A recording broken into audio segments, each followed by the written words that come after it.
Praise the Lord. ஆண்டவராகிய இயேசு கிறிஸ்துவின் நாமத்தினாலே இந்த குழுகைக்கு வந்திருக்க எல்லாரையும் வாழ்த்தி வரவேற்கிறோம். ஸோ இன்றைக்கி நம்ம பார்க்க போகிற டாபிக் வந்து லைட் டு த வேர்ல்டு, இந்த உலகத்துக்கு வெளிச்சம் அப்படிங்கிற அந்த டைட்டிலில் நம்ம பார்க்க போகிறோம். ஸோ இந்த வசனத்தை வந்து நம்ம அடிக்கடி நம்ம கேட்டிருப்போம். அதாவது நீங்கள் உலகத்துக்கு வெளிச்சமாக இருக்கிறீர்கள் அப்படின்னு சொல்லிட்டு ஏசு கிறிஸ்து சொன்னதை வந்து நம்ம நிறைய டைம் இந்த மத்தேயு சுவிசேஷத்தில் நம்ம வாசித்திருந்திருப்போம். ஸோ நம்ம எல்லாருக்குமே நல்லா தெரியும் நம்ம இந்த உலகத்துக்கு நம்ம வெளிச்சமாக இருக்கிறோம் அப்படின்னு சொல்லி. நம்ம வெளிச்சமாக இல்லை அப்படின்னு சொன்னால் இருளில் இருக்கிற இந்த உலகத்தில் இருக்கிற மனுஷங்களால் ஆண்டவரை அறிந்து கொள்றதுக்கு ரொம்ப கஷ்டமாக இருக்கும் இல்லை. நம்மளை ஆண்டவர் அதுக்காக தான் சூஸ் பண்ணி இந்த உலகத்தில் நம்மளை தேர்ந்தெடுத்து அவர் வெளிச்சமாக இருக்காரு. ஸோ அவருடைய வெளிச்சத்தை நமக்குள்ளே கொடுத்து இந்த உலகத்தில் நம்மளை பிரகாசிக்கும்படியாக இந்த உலகத்தில் நம்மளை வச்சுருக்காங்க. ஸோ ஆண்டவர் வந்து நம்ம மேலே அவ்வளோ கிருபையுள்ளவராக இருக்கிறார். ஸோ இவ்வளோ பெரிய வேர்ல்டில் நம்மளையும் ஆண்டவர் தெரிந்தெடுத்திருக்கிறதுக்காக நம்ம ஆண்டவருக்கு நன்றி செலுத்தலாம். ஸோ அவருடைய அன்பினை நம்மளுக்கு வெளிப்படுத்தியிருக்காரு, அவருடைய ரகசியங்களை நம்மளுக்கு வெளிப்படுத்துகிறாரு. ஸோ இந்த ஸ்லாக்கியத்துக்கு பங்குள்ளவர்களாகிய நம்ம இந்த இடத்துல கூடி வந்திருப்பது, இந்த இடத்துல ஆவியில் ஒருமனப்பட்டு நம்ம கூடியிருப்பது ஒரு மகா பெரிய கிருபை. ஸோ ஆண்டவருக்கு நம்ம நன்றி உள்ளவர்களாக இருப்போம். இந்த நேரத்தில் ஆண்டவரே நீங்கள் எங்களோடு கூட நீங்கள் பேசுங்க அப்படின்னு சொல்லி அந்த திறந்த இருதயத்தோடு கூட இருப்போம். இது எப்பவுமே வசனத்தை வாசிக்கும் போது இது எனக்கு ஏற்கனவே தெரியும் அப்படின்னு சொல்லி நம்ம அப்படின்னு நினைச்சிட்டோம் அப்படின்னு சொன்னா அதுக்கு மேல உள்ள வசனங்கள் வந்து பெனட்ரேட் ஆகாது, ஆண்டவருடைய வார்த்தை உள்ளுக்குள்ள போகாது. ஸோ அதனால கொஞ்சம் விழிப்புள்ளவங்களா ஆண்டவர் இன்னைக்கு எனக்கு இந்த வார்த்தையின் மூலமா என் வாழ்க்கையில நீங்க என்ன சொல்ல விரும்புறீங்கன்னு சொல்லி நான் புரிந்து கொள்வதற்கு சரி செய்வதற்கு என்ன நான் ஒப்பு கொடுக்குறேன் ஆண்டவரேன்னு சொல்லி அந்த ஒரு ஹார்ட்டோடு கூட நம்ம உட்கார்ந்துருப்போம். கர்த்தர் நம்மோடு கூட பேசுவாராக. ஓகே, அடுத்து இப்போ பார்த்தோம் அப்படின்னு சொன்னால் ஸோ ஆண்டவர் வந்து நம்மளை சூஸ் பண்ணியிருக்காரு. ஸோ சூஸ் பண்ணவர் அவருடைய வெளிச்சத்தை நம்மளுக்குள்ளே கொடுத்துருக்காரு. லூக்கா 8வது அதிகாரத்தில் 16வது வசனம் சொல்லுது, ஒருவனும் விளக்கை கொளுத்தி அதை ஒரு பாத்திரத்தினாலே மூடவும் மாட்டான். ஸோ ஒரு பாத்திரத்தினால மூடினா சீக்கிரம் அது அணைஞ்சு போக போகுது. அப்போது சாதாரண மனுஷனுக்கே இது நல்லா தெரியும். ஒரு கேண்டலை நம்ம கொளுத்திட்டு கொண்டு போய் ஒரு பாத்திரத்தை வச்சு நம்ம மூட மாட்டோம். ஸோ எதுக்காக நம்ம அதை கொளுத்தணுமோ அந்த நோக்கம் நிறைவேறத்தக்கதாக தான் நம்ம அதை வந்து எந்த இடத்துல வைக்கணுமோ அதை நம்ம வைப்போம். அதே மாதிரி தான் தேவன் நம்மளை தேர்ந்தெடுத்திருக்கிறார் அப்படின்னு சொன்னா, நம்மளுக்குள்ள அவருடைய ஜீவனை கொடுத்திருக்கிறார், நம்மளை புதிதாக்கி இருக்கார் அப்படின்னு சொன்னா சும்மா கிடையாது. அப்போ ஆண்டவருடைய வார்த்தையை சொல்லணும், ஆண்டவருக்காக அநேகரை கொண்டுட்டு வரணுங்கிற அந்த பாரத்தினை நமக்குள்ள கொடுத்திருக்கிறார் அப்படின்னு சொன்னா சும்மா கிடையாது. ஆண்டவர் நம்ம மூலமா செயல்படும்படியாக, நம்மை கொண்டு அநேகருக்கு ஆசீர்வாதத்தை கொடுக்கும்படியாக, நம்மளை ஆசீர்வாதத்தின் வாய்க்காலாக இருக்கும்படியாக தான் தேவன் நம்மளை தெரிந்து கொண்டிருக்கிறார். அப்போ நீங்க உங்களுக்குள்ள ஒரு டவுட் இருக்கலாம், நான் இவ்வளோ நாளும் நான் வந்து இந்த மீட்டிங்ஸ் அட்டன் பண்ணிட்டு இருக்கேன், கிளஸ்டர்ஸ் போயிட்டு இருக்கேன், ஸோ இது எல்லாம் இருந்தாலும் நான் இன்னும் பிரகாசிக்கலையே, ஸோ நான் இன்னும் வித்தியாசமாக நான் என்னென்ன ஆண்டவருக்காக இன்னும் ஷைன் பண்ண ஆரம்பிக்கலையே அப்படின்னு சொல்லி உங்களுக்குள்ள குவெஸ்டின்ஸ் இருக்கலாம். ஒருவேளை நானா இதை தெரியாமல் சூஸ் பண்ணிட்டனோ அப்படிங்கிற டவுட் கூட நிறைய நேரத்தில் சத்ருவான விதைக்கக்கூடும். ஆனால் வசனம் நம்மளுக்கு கிளியராக சொல்லுது, ஒருவனும் விளக்கை கொளுத்தி அதை ஒரு பாத்திரத்தினாலே மூடவும் மாட்டான், கட்டிலின் கீழே வைக்கவும் மாட்டான், உள்ளே பிரவேசிக்கிறவர்கள் அதன் வெளிச்சத்தை காணும்படிக்கு அதை விளக்கு தண்டின் மேல் வைப்பான். எந்த இடத்துல பிளேஸ் பண்ணணுமோ அந்த இடத்துல பிளேஸ் பண்ணுவான் அப்படின்னு சொல்லிட்டு அந்த வசனம் தெளிவாக நம்மளுக்கு உணர்த்துது. ஸோ இது யார் சொன்னார்னா ஆண்டவராக இயேசு கிறிஸ்து இதை சொல்லியிருக்காங்க. ஸோ அப்போ நமக்குள்ள அந்த விசுவாசம் வரட்டும், ஆண்டவர் என்னை தெரிந்து கொண்டிருக்கிறார், ஆண்டவர் என்னை ஏதோ ஒரு பர்பஸ்க்காக பிடித்திருக்கிறார். ஸோ அந்த பர்பஸ் நிறைவேற வரைக்கும் ஆண்டவர் என்னை தூக்கி போட மாட்டார், ஆண்டவர் என்னை அவ்வளோ அருமையாக நடத்துவார்னு சொல்ற அந்த விசுவாசம் நமக்குள்ள இருக்கட்டும். கர்த்தர் அதன்படியே நம்மளை நடத்துவாராக.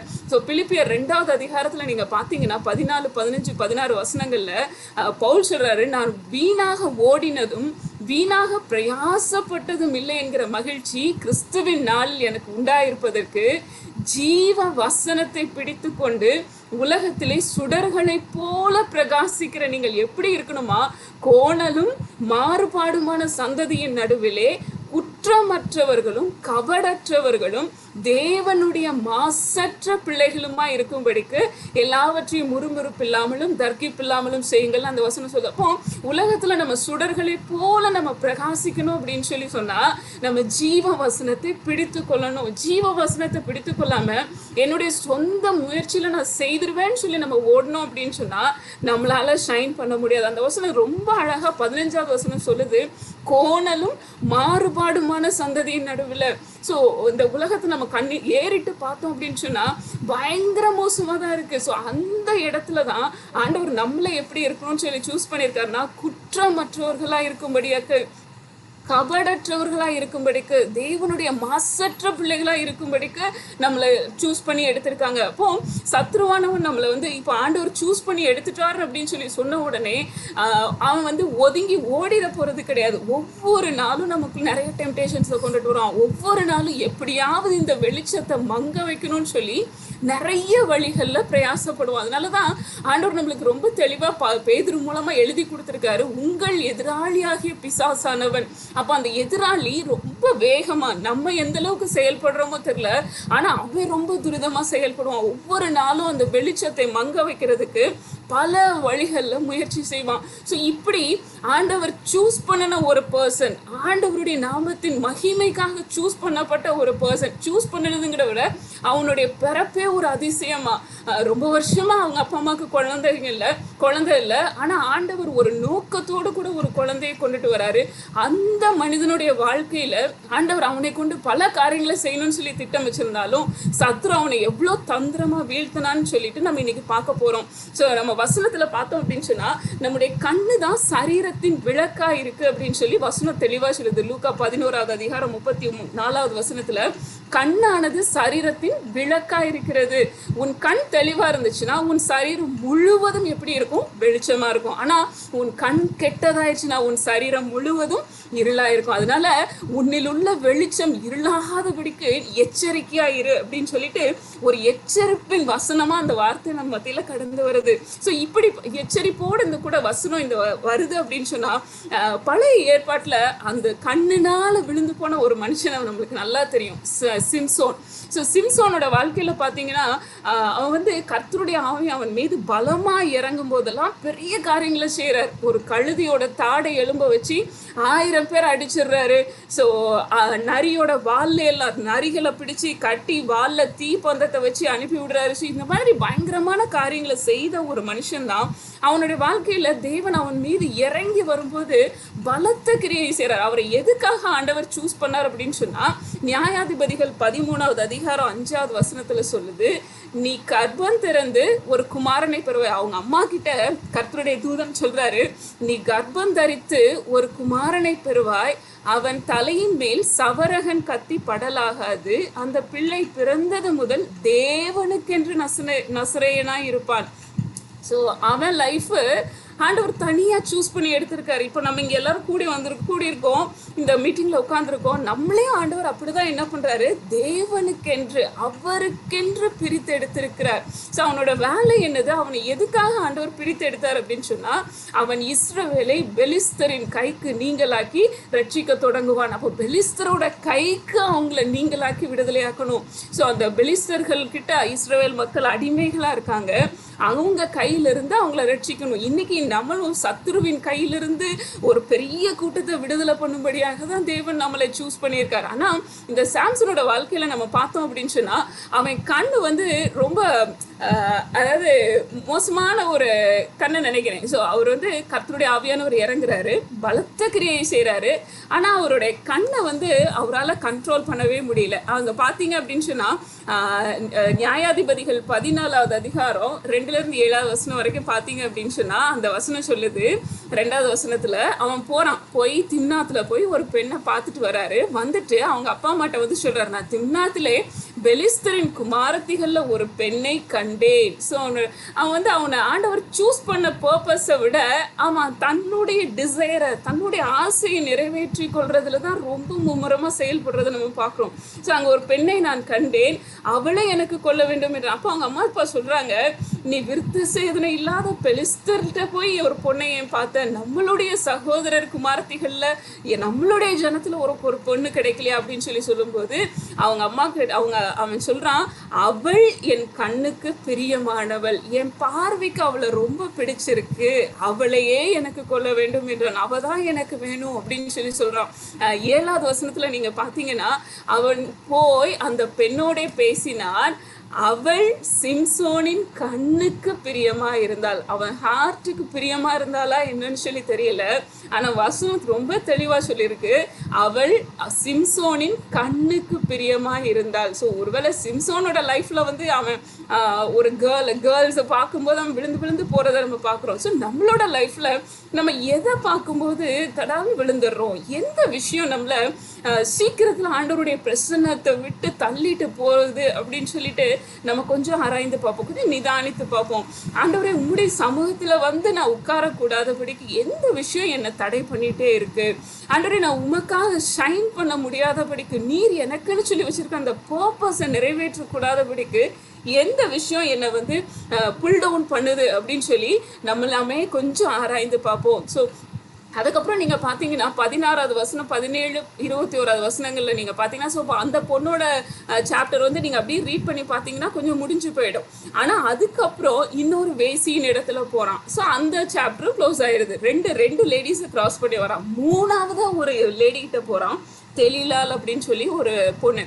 ஸோ அவளுடைய வாழ்க்கையில் பார்த்தீங்க, அங்கே போகும்போது இந்த தெலிலாலோடைய இத்தனை பேரை கடந்து வந்தாலும் ஏதோ ஒரு இடத்துல கரெக்டாக மாட்டிடுறோம் பாருங்கள். நம்ம நிறைய நேரம் நினைப்போம் நம்ம தப்பிச்சிடலாம். ஸோ அன்னைக்கு நம்ம செஞ்சதை நம்ம எப்படி ஆண்டவர்கிட்ட மன்னிப்பு கேட்டு தப்பிச்சிட்டோம், அதே மாதிரி ஆண்டவர் மன்னிச்சிருவாருன்னு சொல்லிட்டு நம்ம என்றைக்குமே துணிகரமாக ஒரு விஷயத்த செய்யக்கூடாது. ஸோ கடைசியில் அது ரொம்ப பயங்கரமான படுகுழியில் கொண்டு போய் நம்மளை தள்ளிடும். ஸோ ஆண்டவர் நமக்குன்னு வச்சிருக்கிற அந்த திட்டம் நிறைவேறக்கூடாதபடிக்கு அது நமக்கு ஒரு பெரிய ஹிண்ட்ரன்ஸ் வந்துடும். நம்ம பாவத்தை லேசா பார்க்கக்கூடாது, அதை நம்மளை ஒண்ணு செஞ்சிடாது அப்படிங்கிற அந்த ஒரு ஹார்ட் நமக்குள்ள எப்பவுமே வந்துடக்கூடாது. ஆனா சத்துரு நிறைய நேரத்துல நம்ம அதை செய்ய வைக்கிறதுக்கு நிறைய வழிகள்ல அவன் முயற்சிகளை நிறைய காரியங்களை கொண்டுட்டு வருவான், நிறைய ட்ரை பண்ணுவான். நம்ம ஜாக்கிரதை உள்ளவங்களா இருக்கணும். அதனாலதான் வசனம் தெளிவா நம்ம படிச்சோம், உன்னிலுள்ள வெளிச்சம் இருளாகாதபடிக்கு எச்சரிக்கையா இரு.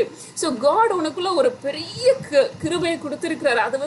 அதை அணைக்கிறதுக்கு அவன் பல வழிகளில் ட்ரை பண்ணுவான். நீங்க லேசா எடுத்துறாதீங்க அப்படின்னு ஆண்டவர் இன்னைக்கு நமக்கு ஒரு ஸ்ட்ரெஸ் கொடுக்கறத நம்ம பார்க்குறோம். ஸோ 17வது வசனத்துல பாருங்க, அந்த தெலிலால் கேட்கிறா, நீ உனக்குள்ள இவ்வளோ பலன் இருக்கே, இதுக்கு என்ன ரீசன்னு கேட்கும்போது அவன் நித்தம் அவனை டார்ச்சர் பண்றான். ஸோ ஓயாம கேட்கிறா. அவனுக்கு அந்த ஓயாம கேட்டு அவனை டார்ச்சர் பண்றது அவனுக்கு சாகத்தக்கதாய் தோணுது. ஸோ பேசாம செத்துடலாம் போல அப்படின்னு சொல்லுவாங்கல்ல. ஸோ அந்த மாதிரி ஒரு சிச்சுவேஷனுக்குள்ள அவன் போயிட்டு அந்த 17வது வசனம் தெளிவா சொல்லுது, தன் இருதயத்தெல்லாம் அவளுக்கு வெளிப்படுத்தி. ஸோ ஆண்டவர் அவனுக்கு ஒரு பயங்கர கிரேஸை கொடுத்துருக்கிறாரு, அவனை ஸ்பெஷலா சூஸ் பண்ணியிருக்காரு. அவன் இப்படிதான் இருக்கணும்னு சில கட்டளைகளை கொடுத்துருக்காரு. அதை அவன் மற்றவங்க கிட்ட ஷேர் பண்ணணும்னு அவசியமே கிடையாது. ஆனா அவன் போய் அதை தெலிலால் கிட்ட போய் சொல்றான். ஸோ யார் அவனுடைய உயிரை வாங்கணும்னு இருக்காளோ அவகிட்ட போய் அவன் வெளிப்படுத்துறதை நம்ம பார்க்குறோம். ஸோ இதுல இருந்து நம்ம நிறைய விஷயங்களை லேர்ன் பண்ணலாம். ஆண்டவர் கொடுத்துருக்க சில காரியங்களை நமக்குன்னு ஸ்பெசிஃபிக்கா சொல்லியிருப்பாரு. நம்ம அதை போய் மற்றவங்க கிட்ட எல்லாம் நான் போய் இதை சொன்னார் ஆண்டவர், என்கிட்ட இதை சொன்னார்னு நம்ம யாருக்கிட்டையும் சொல்லணும்னு அவசியம் கிடையாது.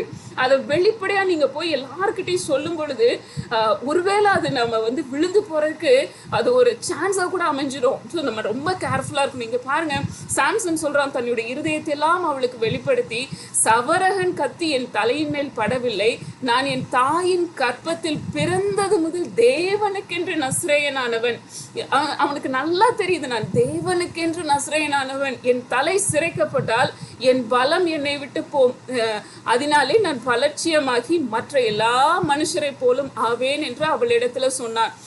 ஸோ ஒருவேளை சாம்சன் நினைச்சிருந்துருக்கலாம், சிம்சோன் நினைச்சிருந்துருக்கலாம், நம்ம முடிதான் நம்மளுடைய ஸ்ட்ரென்த் அப்படின்னு அது ஒரு கட்டளை தான். ஆண்டவர் நீ இதை செய்யாத அப்படின்னு சொல்லியிருக்காரு. இந்த சவரகன் கத்தி அவன் தலையில படக்கூடாது. ஆனா பலத்தை கொடுத்தவர் யாரு? கர்த்தருடைய ஆவியானவர். சாம்சனுக்கு ஒருவேளை அந்த அறிவு இருந்துச்சா என்னன்னு தெரியல. கடைசியில் ஆண்டவரே என்னை பலப்படுத்தும்னு சொல்லி கேட்குறாரு. ஆனால் நல்ல ஒரு க்ளோஸ் ரிலேஷன்ஷிப் இல்லாத மாதிரியே அவனுடைய வாழ்க்கை போகிறத நம்ம பார்க்குறோம். ஸோ அங்கங்கே தேவனுடைய ஆவியானவர் அவன் மேலே பலமாக இறங்குறாரு. அவன் யுத்தத்தை போராடுறான், சண்டை போடுறான், ஜெயிக்கிறான். அந்த மாதிரி நம்ம பார்க்குறோம்.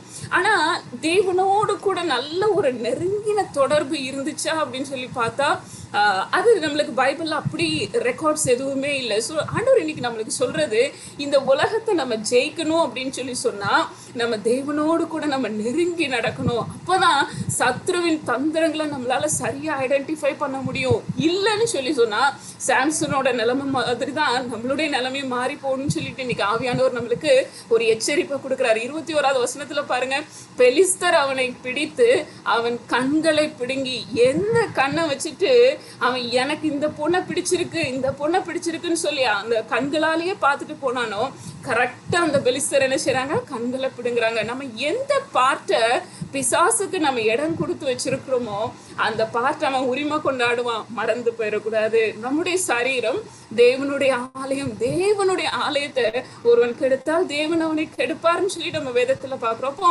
இந்த சரீரத்தை நம்ம ரொம்ப பரிசுத்தமாய் பாதுகாக்க வேண்டியது நம்மளுடைய கடமை. ஸோ வசனத்துல நம்ம தெளிவா பார்த்தோம், உன் கண் சரியா இருந்துச்சுன்னா உன் சரீரம் முழுவதும் எப்படி இருக்கும், வெளிச்சமா இருக்கும். அப்போ என்னுடைய சரீரத்தை நான் பாதுகாப்பா வச்சிருக்கிறதுக்கு முக்கியமான ஒரு காரணம் அந்த கண்ணு. என் கண்ணை நான் பரிசுத்தமாய் காத்து கொள்கிறேனா, இல்லைன்னா தேவையில்லாதவைகளை பார்க்கறதுக்கு நான் இடம் கொடுத்துருக்கிறேனா, சத்ரு அதை உரிமை கொண்டாட ஆரம்பிப்பான். நம்ம எச்சரிக்கையா இருப்போம். அவனை பாருங்க, அவனை காசாவுக்கு கொண்டு போய் அவனுக்கு 2 வெண்கல விலங்கு போட்டு சிறைச்சாலையிலே மாவரைத்து கொண்டிருக்க வைத்தார்கள். எவ்வளோ பயங்கரம் இல்ல? ஸோ அவன் ஒரு கழுதையோட தாடை எலும்ப வச்சு அவ்வளோ பேரை கொண்டவன், எவ்வளோ பயங்கரமான ஒர்க்கெல்லாம் செஞ்சவர். ஆனா கடைசியில கண்ணை பிடுங்கின உடனே அவன் நிலைமை ஐயோ பரிதாபமா போயிடுச்சு. கடைசியில மாவரைக்கிற நிலைமையில கொண்டு போய் அவனை உட்கார வச்சிருக்கிறாங்க. அதுக்கப்புறம் நீங்க வாஸ்து பாத்தீங்கன்னா அவனை வேடிக்கை பொருளா கொண்டு வந்து நிறுத்துறத பாக்குறோம். ஒருவேளை அவன் தேவனோடு கூட நடந்திருந்தான் அப்படின்னு சொன்னா அந்த பெலிஸ்தர் கிட்ட இருந்து இஸ்ரவேல் மக்களை கம்ப்ளீட்டா என்ன பண்ணியிருந்திருக்க முடியும், டெலிவர் பண்ண முடிஞ்சிருக்கும். ஆனா தேவனோடு கூட அவனுடைய உறவு சரியா இல்லை. அதனால அவன் அந்நிய பெண்களை தேடி தேடி போறத பாக்குறோம். ஸோ ஆண்டவர் சூஸ் பண்ணாருதான். ஆண்டவர் ஸ்பெசிஃபிக்கா இந்த உலகத்துக்கு அவனை கொண்டுட்டு வந்தாரு. அவனுக்குன்னு சொல்லி ஒரு பயங்கர ஒரு திட்டத்தை வச்சிருந்தாரு. ஆனா அவ்வளோ மகிமையா அந்த ஊழியம் நடைபெறலை அப்படின்னு சொல்லி நம்ம பார்க்குறோம். ஸோ அதனாலதான் வசனம் நம்ம நிறைய தடவை இந்த மனப்பாட வசனமா படிச்சிருப்போம். கண்களின் நிச்சயம், மாம்சத்தின் நிச்சயம், ஜீவனத்தின் பெருமையும் இந்த உலகத்தினால் உண்டானது, அது பிதாவின் இடத்துல இருந்து உண்டானது கிடையாது அப்படின்னு சொல்லி ஆண்டவர் நம்மளுக்கு தெளிவா எழுதி வச்சிருக்காரு. அப்போ நம்மளுடைய கண்கள் எதை நோக்கி வேகமா ஓடுதோ நம்ம கண்ட்ரோல் பண்றதுக்கு ஆண்டவரிடத்துல கிருபையை கேட்போம். நம்முடைய மாம்சம் எதையாவது இச்சித்துட்டே இருக்கா, மாம்சத்தை கண்ட்ரோல் பண்றதுக்கு ஆண்டவர்கிட்ட கிருபையை கேட்போம். நம்மளுடைய ஜீவனத்தின் பெருமைனால நம்ம நினைக்கிறோமா, ஆண்டவரே என்னை மன்னிச்சிருங்க, அந்த பெருமை உள்ளவர்களுக்கு தேவன் எதிர்த்து நிற்கிறான்னு சொல்லி வசனம் சொல்லுது, எங்களை கிருபையாய் மன்னிச்சிருங்க சொல்லி நம்ம கேட்போம். ஸோ இந்த காரியத்தையெல்லாம் சத்ரு எப்படியாவது நம்ம கிட்ட போட்டு நம்மளை அவர் நம்மளை பிடிச்சதுக்குரிய நோக்கம் நிறைவேறக்கூடாதபடிக்கு தடை செய்யறதுல அவன் ரொம்ப வேகமா தீவிரமா செயல்படுறான். ஒருவேளை உங்களை கொண்டு ஒரு பெரிய திட்டத்தை ஆண்டவர் வச்சிருப்பார். அநேக ஜனங்களை ரட்சிக்கிறதுக்கு, அநேக ஜனங்களை ஆண்டவர் பக்கத்துல கொண்டு வர்றதுக்கு, அந்த விடுதலையை கொண்டுட்டு போறதுக்கு ஆண்டவர் உங்களை சூஸ் பண்ணியிருப்பாங்க.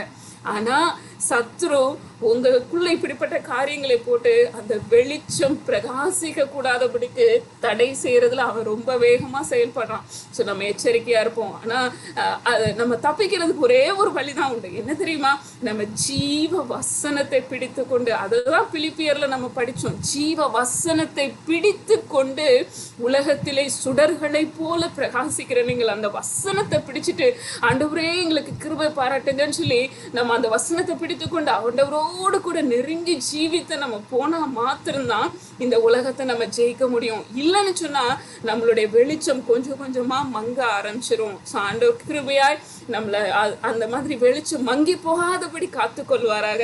ஸோ நம்மளுடைய லைஃப் எப்படி இருக்கணும்னு சொல்லி அடுத்த ஒரு 2 பர்சனோட வாழ்க்கை மூலமா நம்ம பார்ப்போம். எலிஷாவுடைய வாழ்க்கையில நீங்க பாத்தீங்க அப்படின்னு சொன்னா, இந்த எலிஷா தீர்க்கதரிசிட்ட நாகமான்கிற ஒரு மனுஷன் வரான். ஸோ நாகமான் அந்த குஷ்டரோகம் நீங்கின உடனே நிறைய கிஃப்ட்ஸ் எல்லாம் கொடுக்குறாரு எலிஷாக்கு. ஆனால் எலிஷா வந்து அது எதையுமே வாங்கல, அவர் டச் பண்ணவே இல்லை. ஸோ இது எனக்கு தேவையில்லை அப்படின்னு சொல்லிட்டு அவர் வந்து அதை நிராகரிக்கிறார், வேண்டான்னு சொல்லி சொல்றாரு. ஆனா அவரோடு கூட இருந்த அவனுடைய வேலைக்காரனாகிய கேயாசி அந்த பொருள் மேல ஆசைப்பட்டு கடைசியில குஷ்டரோகத்தை சம்பாதிச்சுக்கிறது நமக்கு நல்லா தெரியும்.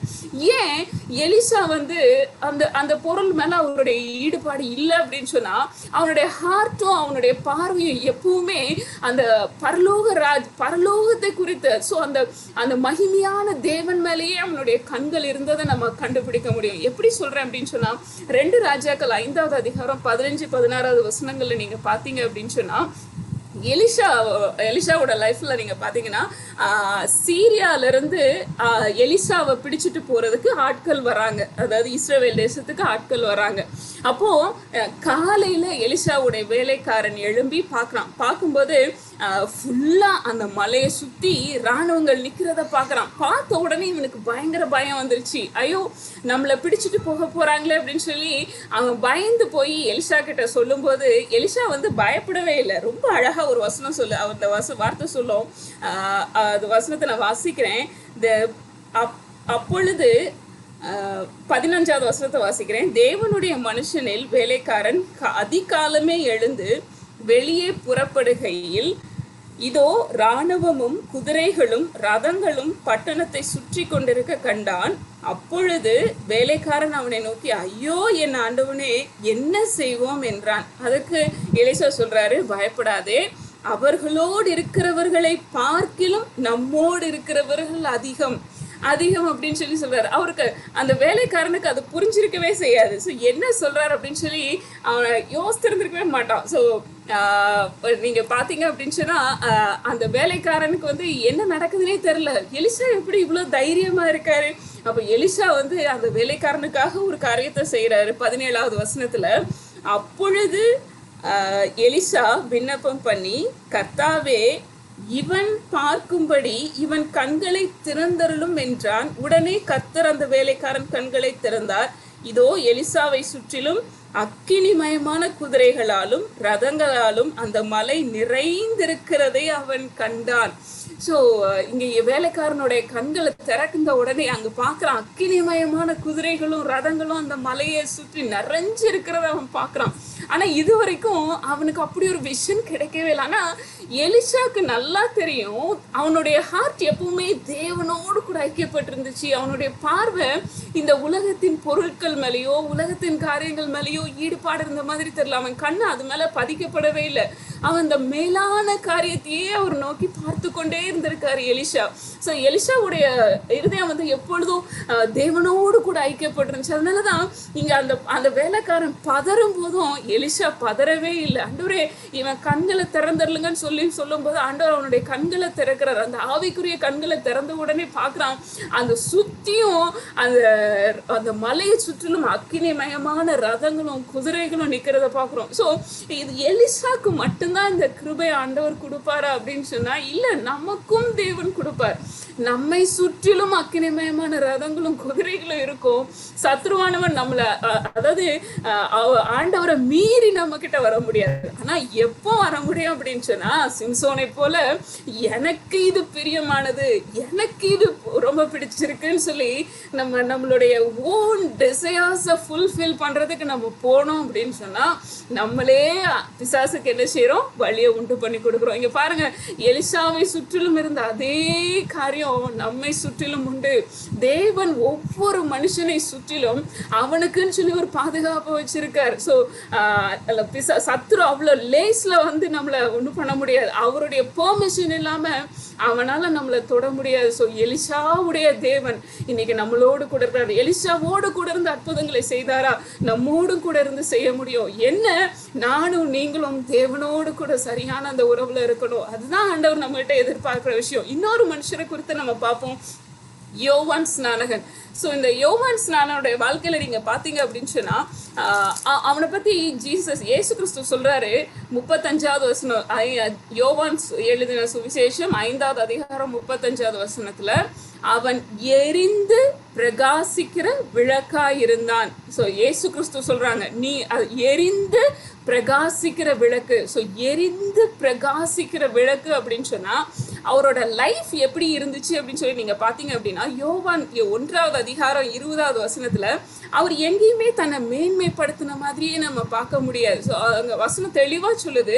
அவன்கிட்ட வந்து கேட்குறாங்க, நீ யாருன்னு சொல்லி கேட்கும்போது நான் கிறிஸ்து கிடையாதுன்னு சொல்லி அறிக்கையிடுறாரு. நான் கிறிஸ்து அல்ல என்று அறிக்கையிட்டான். ஸோ நான் கிறிஸ்து கிடையாது. எல்லாரும் அவன் பக்கத்தில் வந்து பாவ மன்னிப்பை பெற்றுக்கொள்றதுக்காக வராங்க. ஸோ எல்லாரும் வந்த உடனே ஐயோ நான் பெரிய ஆள் போலன்னு சொல்லி அவன் அங்கே நினைக்கவே இல்லை. அந்த பெருமை அவனுக்குள்ள வரவே இல்லை. ஜான் தி பாப்டிஸ்டுக்குள்ள அந்த பெருமைங்கிற ஒன்று வரவே இல்லைன்னு சொல்லி நம்ம பார்க்குறோம். ஸோ அவன் நான் கிறிஸ்து கிடையாதுன்னு சொல்லி அறிக்கையிடுறாரு. அடுத்தது யோவான் சுவிசேஷம் 1:27 சொல்றாரு, அவருடைய பாதரட்சியின் வாரை அவிழ்ப்பதற்கும் நான் பாத்திரன் அல்ல. ஸோ அதுக்கு கூட நான் தகுதி கிடையாதுன்னு சொல்லி சொல்றாரு.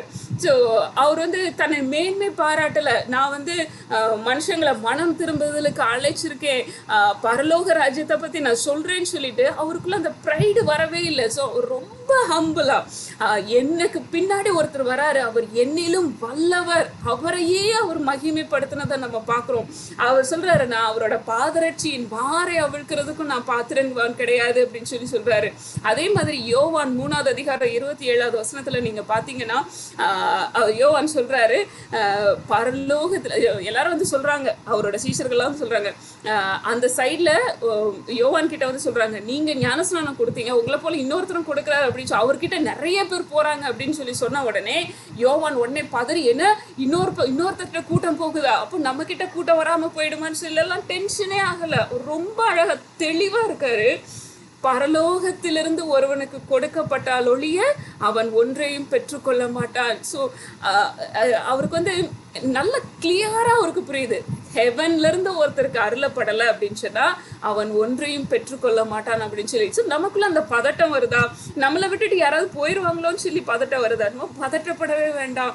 தேவன் ஒருத்தருக்கு கொடுக்கல அப்படின்னு சொன்னா ஒருத்தரும் ஒன்றும் பெற்றுக்கொள்ள முடியாது. ஆனா தேவன் ஒருத்தருக்கு கொடுக்குறாரு, ஒரு மகிமையான காரியத்தை கொடுக்குறாரு அப்படின்னு சொன்னா அவரை பார்த்து நம்ம பொறாமப்பட வேண்டாம், அவரை பார்த்து நம்ம பயப்பட வேண்டாம். ஸோ தேவன் கொடுத்தார்னா அவருடைய நாமத்தின் மகிமைக்காக கொடுப்பார். ஸோ அது தெளிவா இருக்கிறாரு யோவான். அடுத்தது யோவான் சுவிசேஷம் 3:30 அவர் ரொம்ப அழகா சொல்றாரு, அவர் பெருகவும், கிறிஸ்து பெருகணுங்க, கிறிஸ்து பெருகணும், அவர் பெருகவும் நான் சிறுகவும் வேண்டும், அவர் இன்க்ரீஸ் ஆகணும். ஸோ என்னோட பேர் கிடையாது, என்னுடைய புகழ் கிடையாது, அவர் பெருகணும், நான் சிறுகவும் வேண்டும். ஸோ இதுதான் யோவானுடைய இருதயமா இருந்துச்சு. ஸோ இன்னைக்கு நம்ம எப்படி இருக்கோம்? ஸோ சிம்சோனோடைய வாழ்க்கையை பார்த்தோம். நம்ம ரொம்ப நான் சீக்கிரம் முடிச்சிருவேன். சிம்சோனோட வாழ்க்கையை பார்த்தோம். சிம்சோனை போல நான் எந்த இடத்துல என் இருதயத்தை நான் யார்ட்டையாவது கொடுத்துட்டு இருக்கேனா, இல்லை என் கண்ணை நான் யார்ட்டையாவது கொடுத்துட்டு இருக்கேனா, என் கண்ணின் பார்வை எப்படி இருக்கு, அவருடைய வெளிச்சம் எனக்குள்ளேருந்து பிரகாசிக்க கூடாதபடிக்கு இன்னும் எது என்ன தடை பண்ணிட்டு இருக்கு? நம்ம யோசிச்சு பார்ப்போம், சிந்திச்சு பார்ப்போம். எந்த இடத்த நான் பிசாசுக்கு இன்னும் விட்டு கொடுத்துட்டே இருக்கேன்? நம்ம வசனத்துல படிக்கிறோம், கலாத்தியர் 2:20 இனி ஜீவிப்பது நான் அல்ல, கிறிஸ்துவே. அப்போ கிறிஸ்து எனக்குள்ள வாழ்றாரு அப்படின்னு சொன்னா நிறைய நேரத்துல நான் என்னுடைய இச்சைகளை நிறைவேற்றுறதுக்காக நான் ஏன் போராடிட்டு இருக்கேன்? இன்னும் நான் அதை இன்னும் ஏன் ஓவர் கம் பண்ண முடியல? யோசிச்சு பார்ப்போம். ஸோ ஆண்டவரே, இன்னைக்கு சிம்சோனை போல ஆண்டவரே நீங்க எனக்குன்னு சொல்லி பெரிய ஒரு காரியத்தை நான் வச்சிருக்கும் போது, நான் அற்பமான காரியத்தை நோக்கி ஓடிட்டு இருந்தேன்னா எனக்கு கிருபையாய் மன்னிச்சு அதுல இருந்து ஒரு விடுதலை கொடுங்கன்னு சொல்லி கேட்போம். எலிசாவை போல ஆண்டவரே எனக்கு அந்த பரலோகத்தை குறித்தே என்னுடைய தரிசனங்கள் இருக்கட்டும் ஆண்டவரே, நான் இந்த உலகத்தின் காரியங்கள் மீது என்னுடைய கண்கள் அதிகமாய் பதிக்காதபடி என்னை நீங்க காத்துக்கொள்ளுங்க ஆண்டவரேன்னு சொல்லி நம்ம கேட்போம். யோவானை போல ஆண்டவரே நீங்க பெருகணும், நீங்க பெருகணும், நாங்க கிடையாது ஆண்டவரே, நீங்க பெருகணும், உம்முடைய ராஜ்யம் வளரணும் ஆண்டவரே, உம்முடைய ராஜ்யம்னு சொல்லிட்டு நான் அதுக்காகவே பிரயாசப்படட்டும், நான் புகழடையணும்னு சொல்லி நான் எதையும் செய்திராதபடி என்னை நீங்க காத்துக்கொள்ளுங்க ஆண்டவரேன்னு சொல்லி நம்ம கேட்போம். அடுத்ததான் நீங்க பாத்தீங்கன்னா 1 யோவான் 1:5 நம்ம பார்க்குறோம். ஸோ எப்படி நிறைய நேரத்துல ஆனால் நம்ம தடுமாறுறோம், எப்படி இதை ஓவர் கம் பண்றது, எப்படி அந்த வெளிச்சம் இருளாகாதபடி எப்படி காத்துக்கொள்றதுன்னு சொல்லி நம்ம பார்த்தோம் அப்படின்னு சொன்னா 1 யோவான் 1:5 சொல்லப்பட்டிருக்கு, தேவன் ஒளியாய் இருக்கிறார், அவரில் எவ்வளவேனும் இருள் இல்லை, இது நாங்கள் அவரிடத்தில் கேட்டு உங்களுக்கு அறிவிக்கிற விசேஷமா இருக்கிற. ஸோ தேவன் ஒளியா இருக்கிறார், அவரில் எவ்வளவேனும் இருள் இல்லை. அப்போ அவர்கிட்ட இருள் இல்லை அப்படின்னு சொன்னா அவருடைய பிள்ளைகளாகிய நம்மிடத்துலயும் அந்த இருள் என்ன செஞ்சிடணும், விலகி ஓடிடணும். அதுதான் நம்ம 7வது வசனத்துல நம்ம பார்க்கிறோம். அவர் ஒளியில் இருக்கிறது போல நாமும் ஒளியிலே நடந்தால் ஒருவரோடு ஒருவர் ஐக்கியப்பட்டிருப்போம். நம்ம யாரோட ஐக்கியப்பட்டிருப்போமா? தேவனோடு கூட ஐக்கியப்பட்டிருப்போமா. நம்ம அவருக்குள்ள நம்ம நடக்கிறோமா, அவருக்குள்ள நம்ம இருக்கிறோமா. ஸோ நம்ம அப்படி இருக்கும்போது என்ன ஒரு காரியம் நடக்கும் தெரியுமா? அந்த வசனத்தோட பின்பக்கம் சொல்லுது, பின்பகுதி சொல்லுது, அவருடைய குமாரனாகி இயேசு கிறிஸ்துவின் இரத்தம் சகல பாவங்களையும் நீக்கி நம்மை சுத்திகரிக்கும். ஸோ சகல பாவங்களையும் 1-2ன்னு சொல்லி நீங்கள் ஒருவேளை நீங்கள் சொல்லலாம், நான் இன்னும் இந்த பகுதியில் நான் இன்னும் தடுமாறிட்டு இருக்கேன், என்னால் இதை ஓவர் கம் பண்ண முடியல, நிறைய நேரம் நான் வந்து ட்ரை பண்ணுறேன் ஆனால் என்னால் சரியாக இது பண்ண முடியல, ஒரு நாள் நான் நல்லா இருக்கேன், நெக்ஸ்ட் ஒரு வாரம் நல்லா இருக்கேன், அதுக்கு அடுத்த வாரத்தில் நான் விழுந்து போயிடுறேன், எனக்குள்ள அந்த கில்ட்டி ஃபீலிங் அடிக்கடி வந்துட்டே இருக்கு. ஸோ இது எல்லாம் நீங்கள் யோசிச்சுட்டு இருக்கீங்க அப்படின்னு சொன்னால் இந்த வசனம் நம்மளை என்கரேஜ் பண்ணுறது என்னது? அவர் ஒளியில் இருக்கிறது போல நாமும் ஒளியிலே நடந்தால் ஒருவரோடு ஒருவர் ஐக்கியப்பட்டிருப்போம். நம்ம அவரோடு கூட நம்ம ஐக்கியப்பட்டு இருக்கும் பொழுது மாத்திரம்தான் அவருடைய ரத்தம் நம்மளை என்ன செஞ்சுட்டே இருக்குமா, கழுவி சுத்திகரிச்சுட்டே இருக்குமா. ஸோ இன்னைக்கு நம்ம பாட்டை பாடணும்ல, பரிசுத்தம் பெற வந்துட்டீர்களான்னு சொல்லி அந்த பாட்டை கேட்டோம். இப்போ ஒவ்வொரு நாளும் அவருடைய ரத்தம் நம்மளை கழுவி சுத்திகரித்துட்டே இருக்கணும். சுயத்துல நம்ம ஓட முடியாது, நான் கழுவப்பட்டுட்டேன், நான் இனிமே என்ன என்னால் எல்லாமே செய்திட முடியும்னு சொல்லிட்டு நம்ம தனியோ ஸ்ட்ரென்த்ல, என்னுடைய ஓன் ஸ்ட்ரென்த்ல நான் போவேன்னு சொல்லி நம்மளால போக முடியாது. வசனம் தெளிவா சொல்லுது, என்னாலே இல்லாமல் உங்களால ஒன்றும் செய்யக்கூடாதுன்னு சொல்லி இயேசு கிறிஸ்து சொல்லியிருக்காங்க. அப்போ அவர் இல்லாம நம்மளுடைய லைஃப்ல எதையுமே செய்ய முடியாது, எதையுமே செய்ய முடியாது. எந்த பாவத்தையும் ஓவர் கம் பண்ணணும்னா நம்மளுடைய சொந்த முயற்சி கிடையாது, பரிசுத்த ஆவியானவர் நமக்குள்ள இருந்து அதை மேற்கொள்றதுக்கு பலன் கொடுக்கணும். ஸோ தேவையற்ற காரியங்களை நான் டைம் ஸ்பெண்ட் பண்றதை விட ஆண்டவருடைய பாதத்துல நான் டைம் ஸ்பெண்ட் பண்ண அந்த இருள் என்ன செஞ்சுட்டே இருக்கும், நம்மளை விட்டு விலகி ஓடிட்டே இருக்கும். ஸோ அந்த வெளிச்சத்தின் பிள்ளைகளா நம்ம நடந்து கொள்ளணும் அப்படின்னு சொல்லிட்டு பவுல் சொன்னதை போல இந்த உலகத்துல நம்ம வெளிச்சத்தின் பிள்ளைகளா நடந்து கொள்ளணும். அப்பதான் இந்த உலகம் நம்மளை வித்தியாசமா பார்க்கும். இவங்களால எப்படி இதை செய்ய முடியுதுன்னு சொல்லி அந்த உலகம் பார்க்கும். ஸோ ஆண்டவர் நம்மளை அதுக்காக தான் சூஸ் பண்ணியிருக்காரு, இந்த உலகத்துக்கு நம்ம வெளிச்சமா இருக்கும்படியாக. அப்படி இல்லாம நம்ம படிக்கிற இடத்துலயோ நம்ம வேலை பார்க்குற இடத்துலயோ மற்றவங்களை போலவே நான் என்னுடைய வாழ்க்கையும் நடந்துட்டு இருக்கேன், காம்ப்ரமைஸ் பண்ணிட்டே இருக்கேன் அப்படின்னு சொன்னா நம்ம எந்த வித்தியாசத்தையும் காட்டல.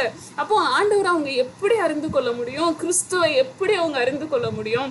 யோவான் சுவிசேஷம் 1வது அதிகாரம் நம்ம எடுத்துக்கலாம். யோவான் 1வது அதிகாரம் 5வது வசனத்துல நீங்க பாத்தீங்கன்னா ரொம்ப அழகா அந்த வார்த்தை சொல்லுது.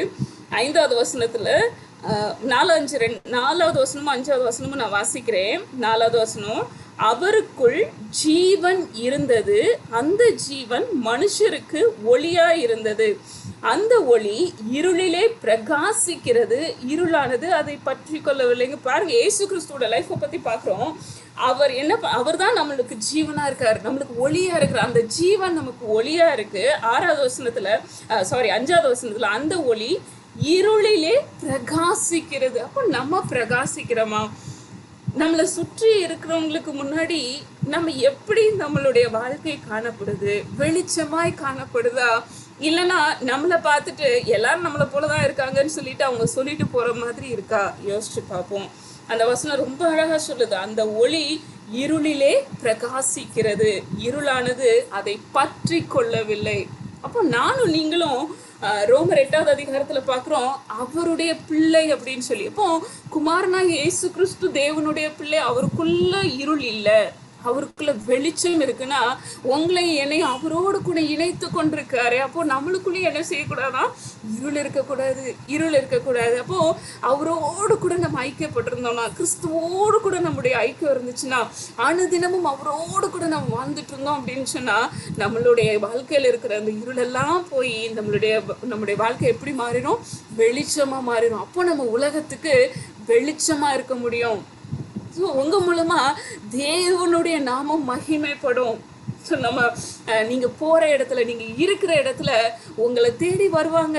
உதிக்கிற உன் வெளிச்சத்தின் இடத்திற்கு ராஜாக்களும் நடந்து வருவார்கள் அப்படின்னு சொல்லி வசனம் சொல்லுதுல்ல. அப்போது ராஜாக்களும் நடந்து வரணுமே, என் ஃப்ரெண்ட்ஸ் நடந்து வரணுமே. என்னை பார்க்கும் பொழுது நீ மட்டும் எப்படி சந்தோஷமாகவே இருக்க, உனக்குள்ளே ஏன் டென்ஷன் இல்லை, உனக்குள்ளே மட்டும் ஏன் அந்த ஆங்ஸைட்டி இல்லை, ஒரு ஃப்யூச்சரை குறித்த பயம் இல்லை. நீங்கள் சொல்ல முடியும், என்னோடு கூட இருக்கிறவர் பெரியவர், உலகத்தில் இருக்கிறவனிலும் எனக்கு கூட இருக்கிறவர் பெரியவர். அன்னைக்கு எலிசா சொன்னார்ல, ஏன்பா பயப்படுற, நம்மளை சுற்றி ஆண்டவரே இவன் கண்களை திறந்தரணும் அப்படின்னு சொல்லி சொல்லும்போது சுற்றிலும் பார்க்குறான், அக்கினிமயமான குதிரைகளும் ரதங்களும் இருக்குது. அவருக்குள்ள அந்த நம்பிக்கை இருந்துச்சு. இன்னைக்கு நம்மளுடைய நம்பிக்கை எங்கே இருக்குது? நம்ம எதனால பதறிட்டே இருக்கோம், பயப்படுறோம்? ஆண்டவர் சொல்றாரு, நம்ம ஒருவரோடு ஒருவர் நம்ம அவருக்குள்ள நம்ம ஐக்கியமா இருக்கும்போது, அவரோடு கூட நம்ம ஐக்கியமா இருக்கும்போது நம்முடைய பாவங்கள் சுத்திகரிக்கப்பட்டு கொண்டே இருக்கும். நம்ம அவரோட பிள்ளைகளா, வெளிச்சத்தின் பிள்ளைகளா இந்த உலகத்துக்கு நம்ம வெளிச்சமா இருக்க முடியும். ஸோ ஆண்டவர் நம்மளை அதுக்காக தான் சூஸ் பண்ணியிருக்காங்க. ஸோ ஆண்டவர் நம்ம நிறைய விஷயங்களும் நம்மளுக்கு டீச் பண்ணிகிட்டே வந்துட்டு இருக்காங்க, நிறைய விஷயங்களை சொல்லி கொடுத்துட்டே வந்துட்டு இருக்காரு. இன்னைக்கு ஆண்டவர் நம்மளுக்கு எச்சரிப்பா சொல்றது, சாம்சனை போல ஆண்டவர் சூஸ் பண்ணி நம்மளை எடுத்திருக்காரு. சாம்சனுடைய வாழ்க்கையை வித்தியாசமாக ஆண்டவர் சூஸ் பண்றாரு. அவன் எனக்கான தேவனுக்கென்று நஸ்ரேனா இருந்தவன். அப்படிப்பட்ட ஒரு மனுஷன் ஆனால் தன்னுடைய கண்ணின் பார்வையினால விழுந்து போனான். கடைசியில் பாருங்க, அந்த கண்கள் பிடுங்கப்பட்டுச்சு. ஆண்டவர்கிட்ட நம்ம கேட்போம், ஆண்டவரே என்னுடைய வாழ்க்கையிலும் ஆண்டவரே நீங்கள் எனக்குன்னு சொல்லி மகிமையான காரியத்தை வச்சுருக்கீங்க, நான் அதை இழந்து போகாதபடி என்னை நீங்கள் காத்துக்கொள்ளுங்க. ஆண்டவரே அந்த நீங்கள் வச்சிருக்கிற நோக்கம் என்னுடைய வாழ்க்கையில் பூரணமாக நிறைவேறணும், பாதியில் அது முடிஞ்சு போயிடக்கூடாது. பெலிஸ்தருடைய கைகளுக்கு நீங்களாக்கி அவன் ரட்சித்திருந்திருக்கலாம், ஆனால் அவனுக்குள்ள அவ்வளோ பலன் ஆண்டவர் கொடுத்துருந்தார். ஆனால் அவனுடைய சொந்த சுய இச்சையினால அவன் விழுந்து போயிட்டதை நம்ம பார்க்குறோம். அது ஒரு எச்சரிப்பாக ஆண்டவர் இன்னைக்கு நமக்கு கொடுக்குறார். ஆனால் நீங்கள் எலிசாவை போல, யோவான் ஸ்நானகனை போல தேவனுக்குரியவைகளையும் அந்த பரலோகத்துக்குரியவைகளையுமே நம்ம சிந்திச்சுட்டு இருந்தோம் அப்படின்னு சொன்னால் ஆண்டவர் பக்கத்தில் நிறைய பேரை கொண்டுட்டு வர முடியும். யோவான் அவர் பேசும்போதே அவர் பெரிய பிரசங்கம் பண்ணாரா? இல்லை, மனம் திரும்புங்கள், பரலோக ராஜ்யம் சமீபமாக இருக்குன்னு சொல்லி சொன்னார். திரளாக அவர் பக்கத்தில் தேடி வராங்க. ஸோ அவருக்குள்ளே இருந்து ஆண்டவருடைய வல்லமை வெளிப்பட்டதை பார்க்குறோம். ஆண்டவரே எங்களுக்கும் நீங்கள் அப்படிப்பட்ட வல்லமை நீங்கள் தாங்க ஆண்டவரேன்னு சொல்லி நம்ம கேட்போம். ஆண்டவரே உங்களோடு கூட நாங்கள் எப்பொழுதும் ஐக்கியப்பட்டிருக்கிறதுக்கு எங்களுக்கு நீங்கள் கிருபை பாராட்டுங்கன்னு சொல்லி நம்ம கேட்போம். அந்த வசனம் அழகாக சொல்லுது, 5 யோவான் 1:5 இருளானது அதை பற்றி கொள்ளவில்லை. ஸோ இருட்டு என்ன செய்ய முடியல, அவரோட அந்த வெளிச்சத்தை பிடிச்சிக்க முடியல, அதை ஓவர் கம் பண்ண முடியல. ஸோ இன்னைக்கு நம்மளும் ஆண்டவருடைய சமூகத்தில், ஆண்டவரே எங்களுடைய வாழ்க்கையை போல நீங்க மாற்றுங்க, உமோடு கூட நாங்க ஐக்கியப்படுறதுக்கு எங்களுக்கு நீங்க கிருபை தாங்க அப்படின்னு சொல்லி ஆண்டவருடைய சமூகத்துல நம்மளை முற்றிலுமாக ஒப்பு கொடுப்போம். இதுவரைக்கும் நம்மளோட வாழ்க்கை எப்படி இருந்துச்சுன்னு சொல்லி ஆண்டவருடைய சமூகத்துல கொஞ்சம் நம்ம ஆராய்ந்து பார்ப்போம். ஆண்டவரே என்னுடைய கண்ணை நான் எதுக்கு இன்னும் விட்டு கொடுத்துட்டு இருக்கேன், என் இருதயத்தை இன்னும் நான் எதுக்கு விட்டு கொடுத்துட்டு இருக்கேன், என்னுடைய செவிகளினால தேவையற்ற காரியங்களை நான் கேட்டுட்டு இருக்கேனா, என்னுடைய சிந்தைகளில் இன்னும் தவறான காரியங்களை நான் சிந்தித்துட்டு இருக்கேனா, பொல்லாத காரியங்களை பிணைத்து கொண்டிருக்கிறேனா? ஆண்டவருடைய சமூகத்தில் நம்ம விட்டு கொடுப்போம். என் சரீரம் உம்முடைய ஆலயமாக மாறட்டும் ஆண்டவரே, நீர் வசிக்கிற ஆலயமாக இருக்கட்டும் அப்பா. இது என்னுடைய சரீரம் முழுவதும் வெளிச்சமாக இருக்கட்டும் ஆண்டவரே. என்னுடைய சரீரம் ஆண்டவரேப்பா உம்முடைய வெளிச்சத்தினால நிரம்பி இந்த உலகத்துக்கு அது வெளிச்சமாய் மாறட்டும்னு சொல்லி நம்ம ஆண்டவருடைய சமூகத்தில் விட்டு கொடுப்போமா?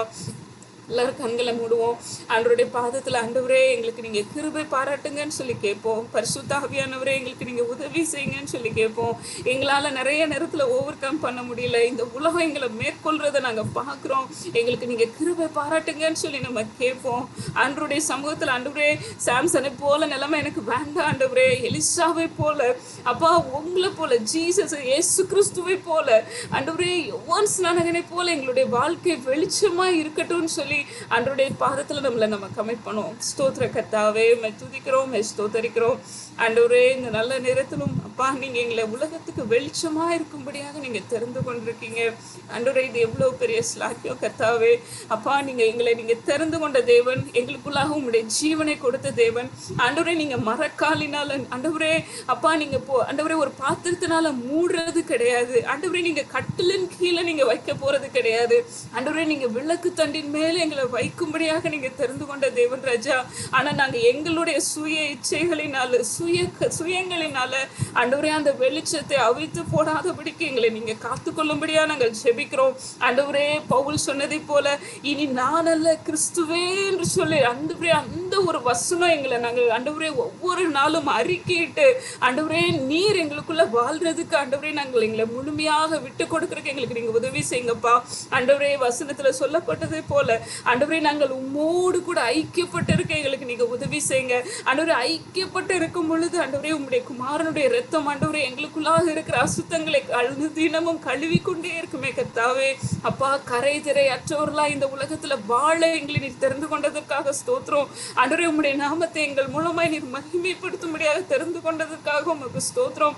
ஆண்டவரே முன்னில் உள்ள வெளிச்சம் இருளாகாதபடிக்கு எச்சரிக்கையாயிருன்னு சொல்லி ஆண்டவரே நீங்க கொடுத்த அந்த எச்சரிப்பின் சத்தத்துக்காக உமக்கு ஸ்தோத்திரம். ஆண்டவரே உம்முடைய ஆண்டவரே உம்முடைய சமூகத்துல எங்கள் ஒவ்வொருவரையும் நாங்கள் தாழ்த்தி தருகிறோம். ஆண்டவரே அப்பா நீங்க எங்களுக்காக வைத்திருக்கிற அந்த அநாதி திட்டங்களுக்காக நாங்கள் நன்றி செலுத்துறோம். ஆண்டவரே அது நாங்கள் இழந்து போய் விடாதபடி நீர் எங்களை காத்துக்கொள்ளும்படியா நாங்கள் ஜெபிக்கிறோம். ஆண்டவரே எங்கள் ஒவ்வொருவரையும் உடைய பாதத்துல ஒப்பு கொடுக்கிறேன், நீங்க பொறுப்பெடுத்துக் கொள்ளுங்க.